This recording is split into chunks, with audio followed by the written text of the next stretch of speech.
నమస్తే city news కి స్వాగతం. నేను సునీత. ద్విచక్ర వాహనాలు చోరీ చేస్తున్న 5 వ్యక్తులను అదుపులోకి తీసుకుని వారి నుంచి 24 వాహనాలను స్వాధీనం చేసుకున్నట్లు డీఎస్పీ బాబు ప్రసాద్ తెలియజేశారు. ఈ మేరకు నగరంలోని 3వ పట్టణ పోలీస్ స్టేషన్లో జరిగిన విలేకరుల సమావేశంలో ఆయన మాట్లాడారు. ద్విచక్ర వాహనాలను దొంగిలిస్తున్న అంతర్రాష్ట్ర దొంగల ముఠా సభ్యులను కర్నూలు పోలీసులు అరెస్టు చేశారు. అన్నమయ్య జిల్లాకు చెందిన షేక్ బాబా ఫక్రుద్దీన్, షేక్ దాదాపీర్, కడప జిల్లాకు చెందిన చౌడగండ్ల, నంద్యాల జిల్లాకు చెందిన సుభాన్, షాపీరా అనే 5 మంది ద్విచక్ర వాహనాలను దొంగిలిస్తున్నట్లు సాంకేతిక పరిజ్ఞానంతో గుర్తించి అరెస్టు చేశామని కర్నూలు డీఎస్పీ బాబు ప్రసాద్ తెలిపారు. వీరు కర్నూలు, అనంతపురం, గుంతకల్లు, అన్నమయ్య జిల్లా, హైదరాబాద్లలో దొంగతనాలకు పాల్పడ్డారని డీఎస్పీ తెలిపారు. వీరి నుంచి 24 వాహనాలు స్వాధీనం చేసుకున్నామన్నారు. ఈ 5 మంది ముఠా సభ్యుల్లో 3 అరెస్టు చేశామని, పరారీలో ఉన్న మరో 2 త్వరలో అరెస్టు చేస్తామన్నారు. దొంగిలించిన వాహనాలకు నకిలీ ఆర్సీలు తయారు చేసి విక్రయించేవారని తెలిసిందని, ఈ విషయంపై దర్యాప్తు చేస్తామని డీఎస్పీ తెలిపారు. ఈ కేసులో విధులు నిర్వహించిన పోలీసులను డీఎస్పీ అభినందించి వారికి నగదు ప్రోత్సాహకం అందించారు. ద్వారా అయితేనేమి మనకి ఏవైతే సైంటిఫిక్ మెథడ్స్ ద్వారా ఉన్నాయో వాటి ద్వారా అన్ని రకాలుగా ఈ వర్కౌట్ చేస్తే మనకు ఫస్ట్ బ్రేక్ త్రూ వచ్చింది ఏంటంటే, ఈ అన్నమయ్య జిల్లాకు సంబంధించి బాబా ఫక్రుద్దీన్, తర్వాత దాదాపీర్ అనే వాళ్ళిద్దరు, ప్లస్ వీళ్ళకి సంబంధించి అనీష్ అనేవాడు, వీడొచ్చి కడప టౌనోడు. వీళ్ళతో పాటు ఇంకా 2 ఫ్రమ్ నంద్యాల వాళ్ళంతా కలిసి పార్టిసిపేట్ చేస్తూ ఈ అఫెన్సెస్ గత 1 ఇయర్గా ఎక్కువగా చేస్తున్నారనే సమాచారం, బేసిక్ సమాచారం వచ్చింది. దాన్ని బేస్ చేసుకొని వర్కౌట్ చేస్తే వీళ్ళు మొత్తం దాదాపు ఒక కర్నూలు టౌనే కాదు, అన్నమయ్య జిల్లా, కడప జిల్లా, అనంతపురం జిల్లా, గుంటకల్ లాంటి places, plus even Hyderabad, Cyberabad లాంటి ప్లేసెస్లో కూడా రిపీటెడ్గా దొంగతనాలు చేయడము, మోటార్ సైకిల్స్తో పాటు ఆటో లాంటివి అన్నీ చేస్తున్నారని ప్రాథమిక సమాచారం మనకు రావడంతో వాళ్ళ మీద అన్ని రకాలుగా ఫోకస్ చేస్తూ వాళ్ళంతా ఎక్కడ ఐసోలేట్ ఎక్కడ అవుతున్నారు ఇదంతా చెక్ చేసుకుంటే కర్నూలు జిల్లా టౌన్ రావడం జరిగిందనే ఇన్ఫర్మేషన్తో ఇవాళ 11 గంటలకు నంద్యాల చెక్ పోస్ట్ దగ్గర ఒకసారి సర్ప్రైజ్ రైడ్ చేస్తే వీళ్ళు 3 వ్యక్తులు మనకు దొరికినారు. ఇంకా 2 కడపకు సంబంధించిన 2 వ్యక్తులు అబ్స్కాండ్ కావడం జరిగింది. సరే, వాళ్ళని ఇమ్మీడియట్గా పికప్ చేసి వాళ్ళ ద్వారా చెక్ చేస్తే మీరంతా చూస్తున్నారు ఇప్పుడు వెహికల్స్ దాదాపు 23 వాహనాలు వాళ్ళ దగ్గర నుంచి ప్రాథమికంగా మనం స్వాధీనం చేసుకోవడం జరిగింది. అందులో ఒక ఆటో ఉంది, ఒక బుల్లెట్ ఉంది, తర్వాత 2 స్కూటీలు ఉన్నాయి, ఒక చిన్నది టీవీఎస్ ఎక్సెల్ లాంటి వెహికల్తో పాటు దాదాపు 18 మోటార్ సైకిల్స్ కూడా వీళ్ళ దగ్గర నుంచి రికవర్ చేయడం జరిగింది. ఇవన్నిటిని చెక్ చేస్తే కర్నూలు జిల్లా జీజీహెచ్లోనే దొంగతనం చేసిన వెహికల్స్ మనకి కర్నూలు జిల్లాకు సంబంధించిన 3 వెహికల్స్, 3 కూడా పల్సర్ వెహికల్సే ఉన్నాయి ప్రధానంగా. వీళ్ళు బళ్ళు దొంగతనమే కాకుండా వాటిని డిస్పోజ్ చేసే విధానం చూస్తే టిపికల్గా ఉంది వీళ్ళది. అంటే ఆర్సీలు తయారు చేయడం అయితేనేమి, డాక్యుమెంట్స్ ఫేక్ ఇట్లాంటివన్నీ కూడా వీళ్ళు చేస్తున్నట్టుగా మనకు ప్రాథమికంగా సమాచారం ఉంది. సో దాని విషయంలో ఇంకా డీటెయిల్గా విచారించాల్సిన అవసరం ఉంది. బట్ ఇంకా ఇమీడియట్గా 24 గంటల కోర్టు ముందు ప్రొడ్యూస్ చేయాలని మనకున్న ఆదేశాల మేరకు సో వీళ్ళను మొదట మన కోర్టు ముందు ఇమీడియట్గా ప్రొడ్యూస్ చేయడం జరుగుతుంది. తర్వాత పోలీస్ కస్టడీకి తీసుకొని వీళ్ళతో పాటు ఇంకా ఎవరెవరు ఉన్నారు, ఈ డాక్యుమెంట్స్ విషయంలో ఇంకా ఎవరైనా చేస్తున్నారా, అసలు డిస్పోజల్ ఏ విధంగా జరిగింది, వాళ్ళకి చూపించిన డాక్యుమెంట్ ఏంటి, ఇవన్నీ కూడా డీటెయిల్గా పోవడం జరుగుతుంది. నగరంలోని విద్యా సంస్థల వద్ద ఈవ్ టీజింగ్ కు పాల్పడే వారిని అదుపులోకి తీసుకున్నందుకు తమ సిబ్బంది మారు వేషాల్లో విధులు నిర్వహిస్తారని 2వ పట్టణ సీఐ నాగరాజరావు తెలియజేశారు. ఈ మేరకు నగరంలోని పలు విద్యా సంస్థల వద్ద ఈవ్ టీజింగ్ కు పాల్పడుతున్న 20 మంది విద్యార్థులను అదుపులోకి తీసుకున్నట్లు ఆయన వివరించారు. కర్నూలు నగరంలో వివిధ విద్యా సంస్థల వద్ద ఈవ్ టీజింగ్ చేస్తున్న వారిని గుర్తించేందుకు కర్నూలు నగరంలోని 2వ పట్టణ పోలీసులు మారువేషాల్లో వినూత్న ప్రయత్నం చేశారు. జిల్లా ఎస్పీ విక్రాంత్ పాటిల్, డీఎస్పీ బాబు ప్రసాద్ ఆదేశాల మేరకు 2వ పట్టణ సిఐ నాగరాజారావు, ఎస్ఐలు సతీష్, మల్లికార్జునతో పాటు పోలీసు సిబ్బంది నగరంలోని సోమ ఆర్కేడ్ వద్ద ఉన్న నారాయణ కళాశాల, కేవీఆర్ కళాశాల, మౌర్యన్ సర్కిల్లో ఉన్న శ్రీ చైతన్య కాలేజీ వద్ద మారువేషాల్లో ఉండి ఈవ్ టీచింగ్కు పాల్పడుతున్న వారిని గుర్తించి అదుపులోకి తీసుకున్నారు. మొత్తం 20 మంది విద్యార్థులను అక్కడే పట్టుకున్న పోలీసులు ఈ విషయాన్ని వారి తల్లిదండ్రులకు తెలిపి పోలీస్ స్టేషన్కు పిలిపించి కౌన్సిలింగ్ ఇచ్చారు. నగరంలోని విద్యా సంస్థల వద్ద తమ పోలీసులు మారువేషాల్లో ఉండి ఇలాంటి చర్యలకు పాల్పడే వారి పట్ల చర్యలు తీసుకుంటారని, ఈ విషయాన్ని ప్రతి ఒక్కరూ గుర్తించాలని 2వ పట్టణ సిఐ నాగరాజరావు తెలిపారు. కర్నూలు పట్టణ ప్రజలకు తెలియజేయడమేమనగా మా ఎస్పీ గారు విక్రాంత్ పాటిల్ సార్ ఐపీఎస్ గారి ఆదేశాల మేరకు మరియు మా డిఎస్పీ బాబు ప్రసాద్ సార్ ఆదేశాల మేరకు టౌన్లో డెకాయ్ ఆపరేషన్స్ నిర్వహించడం అనేది దీని యొక్క ముఖ్య ఉద్దేశం. టీచింగ్లో మరియు అమ్మాయిలు కానీ లేకపోతే కాలేజ్ అమ్మాయిలు కానీ లేడీస్ని కానీ ఎవరన్నా కానీ ఏడుస్తూ ఉంటే కనుక వాళ్ళని మధ్యలో ఉన్న పోలీసులు పట్టుకొనేసేసి వాళ్ళని స్టేషన్ తీసుకొని వచ్చి వాళ్ళ పేరెంట్స్ని పిలిపించేసేసి వాళ్ళకి కౌన్సిలింగ్ చేయడము, రెండోసారి మూడోసారి కనుక వస్తే కనుక వాళ్ళకి కేసులు నమోదు చేయడం జరుగుతుంది. కాబట్టి పట్టణ ప్రజలందరికీ కూడా తెలియజేయడం ఏమనగా దయచేసి మీ యొక్క పిల్లల్ని గమనిస్తూ ఉండండి. కాలేజీ అయిపోయిన వెంబడే వాళ్ళ ఇంటికి చేరేటట్టుగా వాళ్ళకి ఇంట్లో కౌన్సిలింగ్ ఇవ్వండి. అలాగే మన పిల్లలకి ఏదైనా కానీ ఇబ్బంది కలిగితే కనుక ఆడపిల్లలకి దయచేసి 112కి ఫోన్ చేస్తే ఇమ్మీడియట్గా దగ్గరలో ఉన్న సిటీమ్స్ కానీ లేదా మఫ్టీలో ఉన్న పోలీసులు కానీ లేకపోతే కనుక ఇంకోటి కానీ మా పోలీసులు కానీ ఇమ్మీడియట్గా 10 నిమిషాల్లో అక్కడ చేరుకుంటారు. మీ యొక్క సమస్య ఏదన్నా ఉంటే కూడా పరిష్కారం చేయడం జరుగుతుంది. మీ యొక్క పేర్లన్నీ కూడా గోప్యంగా ఉంచబడతాయి. ఇదంతా కూడా మా ఎస్పీ గారి ఆదేశాల మేరకు చేయడం జరుగుతూ ఉంది. కాబట్టి మీకు ఎవరు కూడా భయపడాల్సిన పని లేదు. మీరు ధైర్యంగా ఏదైనా విషయాలు మాకు తెలియజేసిన మేము చట్టపరమైన చర్యలు తీసుకుంటామని చెప్పి కర్నూలు పట్టణ ప్రజలకందరికీ కూడా తెలియజేయడం అయింది. నా పేరు నాగరాజారావు, నేను కర్నూలు 2 టౌన్ సిగా పనిచేస్తున్నాను. మా ఎస్ఐ మల్లికార్జున, ఇంకో ఎస్ఐ గారు సతీష్ గారు. నగరంలోని ఉద్యోగ నగర్లో ఉన్న millennium Baptist church silver Jubilee వేడుకలు ఘనంగా నిర్వహించినట్లు సీనియర్ సంఘ కాపరి డాక్టర్ విజయ్ కుమార్ తెలియజేశారు. ఈ వేడుకల్లో పలువురు ముఖ్య అతిథులుగా పాల్గొని దైవ సందేశం ఇచ్చినట్లు ఆయన వివరించారు. మిలీనియం బాప్టిస్టు సంఘం సిల్వర్ జూబ్లీ వేడుకలు ఘనంగా నిర్వహించారు. కర్నూలు నగరంలోని ఉద్యోగ్ నగర్ వద్దనున్న మిలీనియం బాప్టిస్టు చర్చిలో ఈ రజతోత్సవ వేడుకలు నిర్వహించారు. ఈ కార్యక్రమానికి the most right reverend doctor జోహన్నెస్ Gorantla OCD RCM bishop ముఖ్య అతిథిగా వచ్చి దైవ సందేశం ఇచ్చారు. ఈ సందర్భంగా సీనియర్ సంఘ కాపరి రెవరెండ్ డాక్టర్ విజయ్ కుమార్ మాట్లాడుతూ 2021 జూలై 1వ తేదీన మిలీనియం బాప్టిస్టు సంఘం ఏర్పాటు చేశామన్నారు. ఈ సిల్వర్ జూబ్లీ వేడుకలు ఘనంగా నిర్వహించడం సంతోషంగా ఉందన్నారు. ఈ కార్యక్రమంలో జోహన్నెస్ గోరంట్ల ముఖ్య అతిథిగా పాల్గొనడం హర్షించదగ్గ విషయమన్నారు. ఈ వేడుకలు ఈ సంవత్సరమంతా ప్రతి నెలా జరిపిస్తామన్నారు. ఈ కార్యక్రమంలో కర్నూలు, నంద్యాల జిల్లాల దైవ సేవకులను సన్మానించారు. జీసస్ సోల్జర్స్ మినిస్ట్రీస్ వ్యవస్థాపకులు పాస్టర్ రవికుమార్ను సత్కరించారు. ఈ కార్యక్రమంలో reverend Vijay Kumar, ADA Lincoln, Manimanjula, Ravikumar, Sumanth Kumar, Lahastrayya తదితరులు పాల్గొన్నారు. 2001 సంవత్సరం జూలై 1వ తేదీ మిలీనియం బాప్టిస్ట్ చర్చి ఉద్యోగ నగర్లో ఏర్పాటు చేయబడి ఉన్నది. 24 సంవత్సరములు మేము పూర్తి చేసుకున్నాము. 25వ ఏట ప్రవేశించి ఉన్నాం.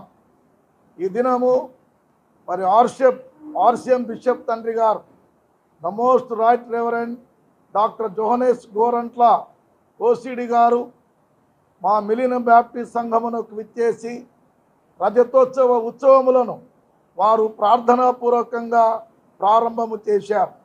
అద్భుతమైన దైవ సందేశాన్ని వారు మాకు అందించారు. ఈ 25 సంవత్సరముల ఉత్సవం ఉమ్మడి జిల్లాలో ఉన్నటువంటి కర్నూలు, నంద్యాల జిల్లాలో ఉన్నటువంటి అన్ని డినామినేషన్ల సంఘ కాపరులను పిలిచి ఈ యొక్క సదస్సును మా మిలీనియం బాప్టిస్ట్ సంఘము ఏర్పాటు చేసి ఉన్నాం.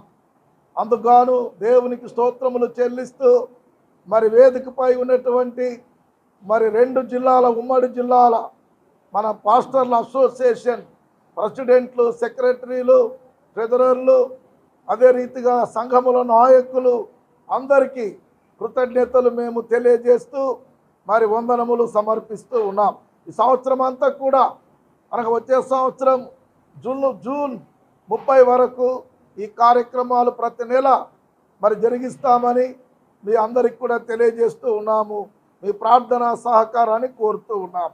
రాష్ట్రానికి రాజధాని అమరావతి అయితే క్రీడలకు రాజధాని కర్నూలు నగరమని senior gastroenterologist doctor Shankar Sharma అన్నారు.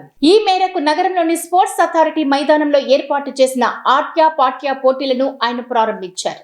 నగరంలోని స్పోర్ట్స్ అథారిటీ మైదానంలో ఏర్పాటు చేసిన జిల్లా స్థాయి ఆట్య ఎంపిక పోటీలలో senior gastro enterologist doctor Shankar Sharma ముఖ్య అతిథిగా పాల్గొన్నారు. ఈ సందర్భంగా డాక్టర్ శంకర్ శర్మ మాట్లాడుతూ రాష్ట్రంలో ఎక్కడా లేని విధంగా కర్నూలు నగరంలో క్రీడలకు ప్రోత్సాహం లభిస్తోందన్నారు. జిల్లాలోని వివిధ ప్రాంతాల నుంచి ఈ పోటీలలో క్రీడాకారులు పాల్గొనడం అభినందనీయమన్నారు. ఈ పోటీలలో జిల్లా జట్టుకు ఎంపికైన వారు ఒంగోలులో జరిగే రాష్ట్ర స్థాయి పోటీలలో పాల్గొంటారని, ఆ పోటీల్లో కర్నూలు జట్టు విజయంతో తిరిగి రావాలని ఆకాంక్షించారు. విద్యార్థులు క్రీడల్లో పాల్గొనడం వల్ల క్రమశిక్షణ, దేహదారోగ్యం పెరుగుతుందని తెలిపారు. క్రీడల్లో పాల్గొనడం వల్ల మానసిక బలం పెరగటంతో పాటు బ్రీతింగ్ అధికంగా తీసుకోవటం వల్ల మెదడు మరింత చురుగ్గా పనిచేస్తుందని వివరించారు. క్రీడాకారులు క్రీడల్లో రాణించాలంటే ముఖ్యంగా పోషకాహారం తీసుకోవాలని, బి కాంప్లెక్స్ టాబ్లెట్లు, పండ్లు, ఆకుకూరలు తినటం వల్ల క్యాన్సర్ లాంటి జబ్బులు రాకుండా ఉంటాయని తెలిపారు. అలాగే క్రీడల్లో పాల్గొనటం వల్ల ఊబకాయం, బీపీ, షుగర్ వంటి జీవనశైలికి సంబంధించిన దీర్ఘకాలిక వ్యాధులు కూడా రావని తెలిపారు. క్రీడాకారులు క్రీడల్లో రాణించాలంటే వారికి ఏకాగ్రత అవసరమని, దీనివల్ల వారు చదువుల్లో కూడా రాణించే అవకాశం ఉంటుందని తెలిపారు. గతంలో తమ పిల్లలు క్రీడల్లో పాల్గొంటే చదువుల్లో వెనకబడిపోతారన్న అపోహ తల్లిదండ్రుల్లో ఉండేదని, కానీ ఐఏఎస్, ఐపీఎస్ లాంటి ఉన్నత ఉద్యోగాలు సాధించిన వారు, మ్యూజిక్, క్రీడలు వంటి వాటిలో సాధన చేసిన వారు కూడా ఉన్న విషయాన్ని గుర్తు చేశారు. కర్నూలు నగరంలో క్రీడలను ప్రోత్సహించేందుకు తన వంతు సహకారం నిరంతరం ఉంటుందని డాక్టర్ శంకర్ శర్మ తెలిపారు. ఈ పోటీలలో బాలుర విభాగంలో మొదటి స్థానంలో పెండేకంటి ఇంగ్లీష్ మీడియం స్కూలు, రెండవ స్థానంలో ఓర్వకల్లు ఏపీ మోడల్ స్కూలు, మూడవ స్థానంలో కేశవరెడ్డి స్కూల్ నిలవగా, బాలికల విభాగంలో ఓర్వకల్లు కస్తూర్బా గాంధీ విద్యాలయం, రెండవ స్థానంలో మంత్రాలయం కస్తూర్బా గాంధీ విద్యాలయం, మూడవ స్థానంలో తుగ్గరి కస్తూర్బా గాంధీ విద్యాలయం నిలిచాయి. ఈ కార్యక్రమంలో జిల్లా ఆట్య పాట్య సంఘం కార్యదర్శి నాగరత్నమయ్య, చిన్న సుంకన్న తదితరులు పాల్గొన్నారు. ఈరోజు ఇక్కడ కర్నూలులో స్థానిక అవుట్డోర్ స్టేడియంలో ఆట్యాపాట్య గేమ్ గురించి డిస్ట్రిక్ట్ టోర్నమెంటు సెలక్షన్స్ నిర్వహించి మన నారాయణమయ్య సార్ గారి ఆధ్వర్యంలో ఒక టీంను సెలెక్ట్ చేసినారు. మిగతా టీమ్స్ కూడా మెడల్స్ మరియు మొమెంటోలు ఇవ్వడం జరిగింది. చాలా ప్లేసెస్ నుంచి కర్నూలు జిల్లాలో బనగానపల్లె నుంచి, కోడుమూరు నుంచి, కొస్సిగి నుంచి, అట్లా దూర దూర ప్రాంతాల నుంచి కూడా వివిధ రకాల స్కూల్స్ పిల్లలు ఈ ఆట్యాపాట్య గేమ్స్ ఆడడానికి అమ్మాయిలు, అబ్బాయిలు చాలా ఉత్సాహంతో వచ్చి ఈరోజు ఉదయం నుంచి పార్టిసిపేట్ చేసి ఇప్పుడు గెలిచిన వాళ్లను, ఒక టీంను సెలెక్ట్ చేసిన వాళ్లను నెక్స్ట్ వీక్ ఒంగోలులో స్టేట్ లెవెల్ టోర్నమెంటులో వీళ్ళు పార్టిసిపేట్ చేసి తిరిగి కర్నూలు జట్టు విజయం సాధించి తిరిగి రావాలని మేము కోరుకుంటున్నాము. కర్నూలులో ఇన్ జనరల్ స్పోర్ట్స్ యాక్టివిటీ చాలా చాలా చాలా ఎక్కువగా జరుగుతూ ఉంది. మన కర్నూలులో అమరావతి ఆంధ్రప్రదేశ్ క్యాపిటల్ అయితే కర్నూలు అనేది స్పోర్ట్స్ క్యాపిటల్ ఆఫ్ ఆంధ్రప్రదేశ్గా ప్రసిద్ధి చెందుతూ ఉంది. దీనికి కారణము ఇక్కడ ఉండే చాలా మంది స్పోర్ట్స్ స్పాన్సర్స్, స్పోర్ట్స్ లవర్స్ మరియు వ్యాయామోపాధ్యాయులు, విద్యార్థులు, విద్యార్థినులు, స్కూళ్ళ యాజమాన్యాలు అందరూ కూడా ఇంట్రెస్ట్ చూపిస్తూ ఉన్నారు. సో ఈ రకంగా మన దేశ అభివృద్ధికి ఈ పిల్లలు ఎంతో తోడ్పడతారు. ఎందుకంటే స్పోర్ట్స్ వలన డిసిప్లైన్ అనేది వస్తుంది, దేహదారుఢ్యం పెరుగుతుంది, మెంటల్ స్టామినా పెరుగుతుంది, బ్రీదింగ్ అనేది బాగుంటుంది. సో ఎప్పుడైతే బ్రీదింగ్ బాగా, ప్రాణాయామం బ్రీదింగ్ బాగా డెవలప్ అయిందంటే వాళ్ళ బాడీ అంతా కూడా ప్యూరిఫై అయిపోతుంది ఆక్సిజన్తో. మ్యూజిక్ తర్వాత స్పోర్ట్స్ వీటిలో పార్టిసిపేట్ చేసిన వాళ్ళే, స్పోర్ట్స్ లో పార్టిసిపేట్ చేసి ఇంకా ఎక్సెల్ అయిన వాళ్లకు సర్టిఫికేట్స్ వాళ్ళ రేపు ఉద్యోగంలో ఉపయోగపడవచ్చు. కానీ కొంతసేపు స్పోర్ట్స్ లో డైలీ 1 hour ప్రాక్టీస్ చేయడం వల్ల ఒంటికి చెమట పట్టి శరీరం దృఢంగా మారిపోయి మానసిక దృఢత్వం కూడా రావడం వల్ల వాళ్ళు చదువుకుంటారు, ప్లస్ సమాజానికి ఉపయోగపడే విధంగా కూడా తయారవుతారు. కాబట్టి స్పోర్ట్స్ ని ఎంకరేజ్ చేస్తున్న అందరినీ నేను మరి అభినందిస్తూ ఈ ఆట్యాపాట్య గేమ్ కూడా ఇంకా డెవలప్ అయ్యి కర్నూలు ఆల్ ఇండియా లెవెల్లో ఫేమస్ కావాలని నేను కోరుకుంటున్నాను. రాష్ట్రంలో కూటమి ప్రభుత్వానికి వస్తున్న ఆదరణ చూసి ఓర్వలేక వైఎస్ఆర్ కాంగ్రెస్ పార్టీ నాయకులు రెచ్చగొట్టే వ్యాఖ్యలు చేస్తున్నారని టీడీపీ రాష్ట్ర ప్రధాన కార్యదర్శి కుడా చైర్మన్ సోమిశెట్టి వెంకటేశ్వర్లు విమర్శించారు. ముఖ్యంగా మాజీ మంత్రి పేర్ని నాని అవాక్కులు చవాకులు చేస్తున్నారని పద్ధతి మార్చుకోవాలని ఆయన సూచించారు. ఓడిపోయి చిత్తుగా ఓడిపోయి రాష్ట్రంలో ఏం మాట్లాడక ఏం తోచక ఏం చెయ్యాలని చెప్పేసి వైఎస్ఆర్ పార్టీ వాడు తికమకాడుతూ ప్రజలను రెచ్చగొట్టే విధంగా ప్రజలు ఏ విధంగా రెచ్చగొట్టాలి, ఈ రాష్ట్రం చంద్రబాబు నాయుడు బాగా పరిపాలిస్తున్నాడు, అన్ని ప్రాజెక్టులు పూర్తి చేస్తున్నాడు, ప్రజలకు దగ్గర అవుతున్నాడు, ఇటువంటి నాయకుడిని ఈ రాష్ట్రాన్ని ఎలా విధంగా దెబ్బ కొట్టాలి, ప్రజలను కన్ఫ్యూజ్ చేయాలి అనే ఉద్దేశంతో వైఎస్ఆర్ పార్టీ వాళ్ళు శతవిధాల ప్రయత్నం చేస్తున్నారు. దీంట్లో ఒరే పేరు నాని, నీ ఇష్టం ఉంటే కుక్క మొదలట మొరుగుతున్నావు నువ్వు, నీ నోరు అదుపు ఎక్కువ మాట్లాడుతున్నావు, అదుపు పెట్టుకో. నీ నాలిక ముందని నీ ఇష్టం వచ్చేట మాట్లాడితే ప్రజలు రాళ్ళతో కొడతారా నీకు? అసలు ఏం మాట్లాడుతున్నావు నువ్వు? మీ జగన్మోహన్ రెడ్డి రాష్ట్రాన్ని దోసుక తిని ప్రజలకు మోసం చేసి కోట్ల రూపాయలు దండుకున్నటువంటి దుర్మార్గుడు, 44,000 కోట్ల రూపాయలు ఈడీ అటాచ్మెంటు దోచుకున్న వ్యక్తి దేశద్రోహి మీ నాయకుడు. అలాగే 16 ఏళ్ళు జైల్లో ఉండి వచ్చిన రాష్ట్రాన్ని 5 ఏళ్ళు ఏది రాష్ట్రాన్ని సర్వనాశన దుర్మార్గుడు మీ జగన్మోహన్ రెడ్డి. అటువంటి వాని కింద మీరు పనిచేసి సిగ్గు లేకుండా ఈరోజు సపోర్ట్ చేస్తూ మాట్లాడుతున్నారా? బయటకు వచ్చి సిగ్గుందా మీకు? చంద్రబాబు నాయుడు వచ్చి ఈరోజు రాష్ట్రాన్ని ముందుకు తీసుకుపోతూ అభివృద్ధి పథకంలో ముందుకు తీసుకుపోతున్నారు. మీరున్నప్పుడు ఒక పరిశ్రమ రాలేదు.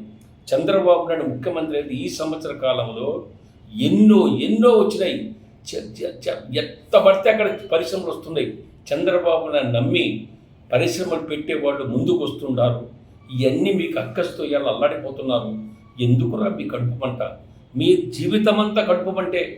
రాష్ట్రం బాగుపడుతుంటే ఇష్టం పడే పరిస్థితి మీకు లేదు. ఈరోజు రాష్ట్రం ముందు అడుగు వేస్తూ ఉంది. ప్రజలు మెచ్చుకుంటున్నారు. ప్రజలకు ఇచ్చిన వాగ్దానాలన్నీ ఇలా నెరవేర్చారు చంద్రబాబు నాయుడు. ఇవన్నీ చూసి అక్కసుతో మీరు ఏం మాట మీకు అర్థం కాలేదు. పేరు నాని, నీ నోరు అదుపు పెట్టకుండా ఇష్టం వచ్చేట మాట్లాడుతున్నావు, చాలా దుబారా మాట్లాడుతున్నావు. నీకు తొందరలో దగ్గరలో కటకట్టలో పడే రోజు దగ్గరకు ఉందిరా నాయన. ఒరే చేతగాని దద్దమనాయల నీలాంటి దుర్మార్గులు మీ నాయకుడికి బుద్ధి చెప్పేది పోనిచ్చి ఆయనకన్నా ఇంకా దుర్మార్గంగా మీరు పోతున్నారు. మిమ్మల్ని అందరినీ ప్రజలు చీకొట్టిన సిగ్గు లేదురా మీకు. 11 సీట్లు ఇచ్చినారు కదరా నీ అవ్వ మీకు. అసలు మీకు మనుషులరా మీరు? పశువులరా మీరు? ఆ పశువులు మేలరా మీకన్నా? ఎందుకు అరుస్తారా? కోతులు అరిచినట్టు కొయ్యి కుక్కలు అరిచినట్టు అరుతున్నారా మీరు? మీ అరుపులు సాధించి రాష్ట్రానికి మేలు చేసిన చంద్రబాబు నాయుడుకు మీరు ఏదైనా ఉంటే మంచి మార్గం చూపించండి. ఇవి ఈనాటి సిటీ న్యూస్. రేపు ఇదే సమయంలో మళ్ళీ కలుద్దాం. అందాక సెలవు. నమస్తే.